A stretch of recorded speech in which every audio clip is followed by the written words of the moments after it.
अस्सलाम वालेकुम। Today's topic is soil as a source of minerals. आपकी फिजियोलॉजी की बुक का ये पेज है और इसके ऊपर ये हेडिंग होगी soil as a nutrient reservoir के नेम से। सॉइल हमेशा वेरी करती है एक दूसरे से। किसी सॉइल की कंपोजिशन कुछ और होगी, स्ट्रक्चर जो है वो एक दूसरे से वेरी करेगा, उनके अंदर जो न्यूट्रिएंट्स होते हैं उनकी अमाउंट और उनकी जो है वो क्वालिटी जो है वो एक दूसरे से, एक सॉइल की दूसरी सॉइल से वेरी करेगी। तो इस तरह करके सॉइल जो है उनका डिफरेंट, हर सॉइल का डिफरेंट टेक्सचर होता है, डिफरेंट प्रॉपर्टीज होती हैं। यहाँ पर एक टर्म यूज की गई है कोलॉइड्स। कोलॉइड जो है वो ऐसे पार्टिकल्स होते हैं जो कि ऑर्गेनिक और इनऑर्गेनिक होते हैं और वो सॉइल के अंदर प्रेजेंट होते हैं। ये ऑर्गेनिक और इनऑर्गेनिक पार्टिकल्स सॉइल के लिए बहुत ज़्यादा इंपॉर्टेंट होते हैं। उसकी रीज़न ये है कि जब ये वाटर के अंदर, ये ट्रू सोल्यूशन के अंदर मिक्स होते हैं तो इनके अंदर से न्यूट्रिएंट्स जो हैं वो रिलीज होते हैं और वो न्यूट्रिएंट्स को रूट्स ले लेती हैं और रूट्स क्या करती हैं कि उनको प्लांट तक पहुंचा देती हैं। तो इस तरह से कोलॉइड्स जो हैं वो इम्पॉर्टेंट पार्टिकल्स हैं और इनकी डेफिनेशन जो है वो आपको आ सकती है। नीचे भी कोलॉइड्स की एक सिंपल सी डेफिनेशन दी गई है। इसके अलावा सॉइल का जो मिनरल कंपोनेंट्स का पार्ट होता है वो 3 बेसिक चीजों से बनता है, सैंड, सिल्ट और क्ले से। अगर आप एक सॉइल लें और उसका एक सोल्यूशन बनाएं, आप एक बीकर ले लें, उसके अंदर पानी डालें और पानी के अंदर आप सॉइल को मिक्स कर दें। अब आप देखना चाहते हो कि इसके अंदर सैंड कितनी है, सिल्ट कितना है और क्ले कितना है, तो आपको कैसे पता चलेगा? सबसे पहले तो जब आपने सॉइल को मिक्स करना है पानी के अंदर, तो जो जिसका साइज, इन तीनों में से जिसका साइज सबसे ज्यादा होगा, बड़ा होगा, लार्ज होगा, वो क्या करेगा, वो सोल्यूशन के नीचे वाली साइड पे, बॉटम पे सेटल डाउन हो जाएगा। तो उसकी अमाउंट को देख के आपको पता चल जाएगा कि कितना सा पार्ट जो है वो सेटल डाउन हुआ है, वो पार्ट जो है किस चीज का है। तो सबसे ज्यादा लार्जेस्ट साइज होता है सैंड का, उससे छोटा साइज होता है सिल्ट का और सबसे स्मॉलेस्ट साइज होता है पार्टिकल्स का क्ले का। तो सबसे पहले जो पार्टिकल्स सेटल डाउन करेंगे वो होंगे सैंड के, उसके बाद जो सेटल डाउन करेंगे वो होंगे सिल्ट के और एट द एंड जो बच जाएंगे वो होंगे क्ले के। तो आप अपनी जो सॉइल जब आपने पानी के अंदर डालनी है, आप उसकी क्वांटिटी मेजर कर लोगे, आप देख लोगे कि ये कितनी सॉइल थी। उसके बाद पार्टिकल जैसे जैसे सेटल डाउन करते जाएंगे, आप उनकी क्वांटिटी से अंदाजा लगा लोगे कि इस सॉइल के अंदर सैंड ज्यादा है, सिल्ट ज्यादा है या फिर क्ले ज्यादा है। तो सैंड का अगर आप जब सोल्यूशन बना लोगे तो सबसे पहले सैंड के पार्टिकल जो है सोल्यूशन में सेटल डाउन कर देंगे। उसके बाद कुछ दिनों के बाद अगर आप उस सोल्यूशन को बगैर हिलाए रख देंगे तो सिल्ट के पार्टिकल भी जो है वो सेटल डाउन होने लग जाएंगे। जब सैंड के पार्टिकल सेटल डाउन हो गए होंगे और सिल्ट और क्ले जो है वो अभी पानी के अंदर ही होंगे तो एक टर्बिड सा सोल्यूशन बनेगा। टर्बिड का मतलब होता है धुंधला सा, मीन्स के साफ ना होना। ऐसा सोल्यूशन जो क्लियर ना हो, तो धुंधला सा सोल्यूशन होगा मट्टी की वजह से, सिल्ट और क्ले की वजह से। उसको कुछ दिन के लिए आप पड़ा रहने देंगे तो सिल्ट के पार्टिकल्स जो है वो फर्दर सेटल डाउन कर जाएंगे और उनके सेटल डाउन करने के बाद सिर्फ क्ले जो है वो, उसके पार्टिकल्स जो हैं वो सोल्यूशन के अंदर रह जाएंगे और जो सोल्यूशन की टर्बिडिटी थी, धुंधलापन था, वो क्या हो जाएगा, खत्म हो जाएगा। इसके बाद नेक्स्ट स्टेप आएगा, आप क्ले के पार्टिकल्स को नेकेड आई से नहीं देख सकेंगे।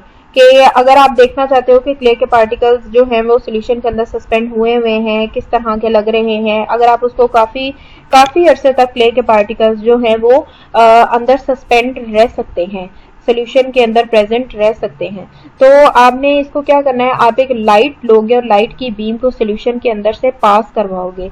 लाइट की बीम जो है अगर किसी ट्रू सोल्यूशन, अगर किसी क्लियर सोल्यूशन के अंदर से पास कराई जाए तो वो डायरेक्ट गुजर जाती है। लेकिन अगर उस सोल्यूशन के अंदर जो है वो कुछ पार्टिकल सस्पेंड हुए हों, जैसे आपके सोल्यूशन के अंदर क्ले के पार्टिकल सस्पेंडेड होंगे, तो लाइट जो है उसकी बीम, लाइट स्कैटर्ड हो जाएगी। लाइट स्कैटर्ड होने का मतलब है कि पार्टिकल्स उनको डिफरेंट डायरेक्शंस की तरफ उसको स्कैटर्ड कर देंगे, उसको मूव कर देंगे, जिससे आपको विजिबल हो जाएगा कि आपके सोल्यूशन के अंदर क्ले के पार्टिकल्स जो हैं वो प्रेजेंट होते हैं। तो इस मेथड से आप देख सकते हो। इसके अलावा यहाँ पर कोलॉइड्स की एक सिंपल सी डेफिनेशन दी गई है, यहाँ से स्टार्ट होगी, that particles that are small enough to remain in suspension but too large to go into true solution are called colloids.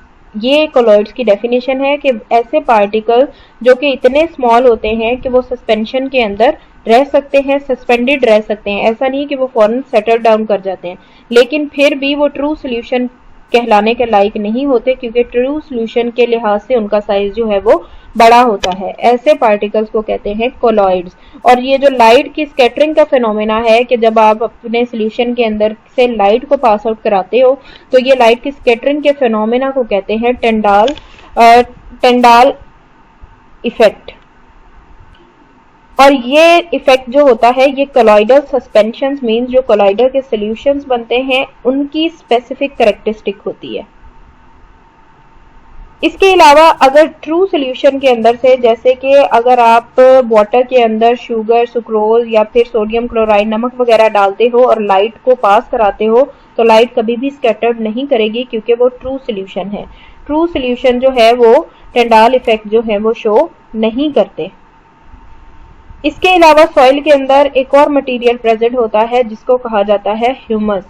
Humus जो है वो भी मिनरल्स का सोर्स होता है। किसी भी सॉइल के अंदर इंपॉर्टेंट मिनरल सोर्स जो है वो ह्यूमस होता है। और ये होता है कार्बोनेशियस रेजिड्यूज, मींस के जो कार्बोनेशियस कंपाउंड्स होते हैं उन सब का जो रेजिड्यू, जो उनका वेस्ट मटेरियल या उनका जो बचा हुआ पार्ट होता है वो सारा कंबाइन होके जो सोर्स बनाता है उसको हम कहते हैं कि ये क्या है, ह्यूमस है। और ये ऑर्गेनिक मटेरियल जो है वो होता है और ये भी सॉइल के लिए मिनरल्स का इंपॉर्टेंट पार्ट होता है।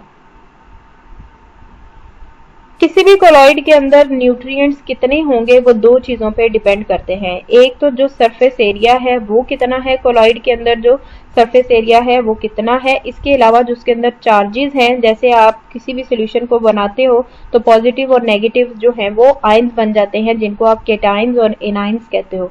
तो उनके नंबर पर भी डिपेंड करता है कि किसी भी सॉइल के अंदर न्यूट्रिएंट की जो क्वांटिटी होगी वो कितनी होगी। इसके अलावा ये नीचे वाला पोर्शन आपने छोड़ देना है, इसमें से आपने कुछ भी नहीं करना।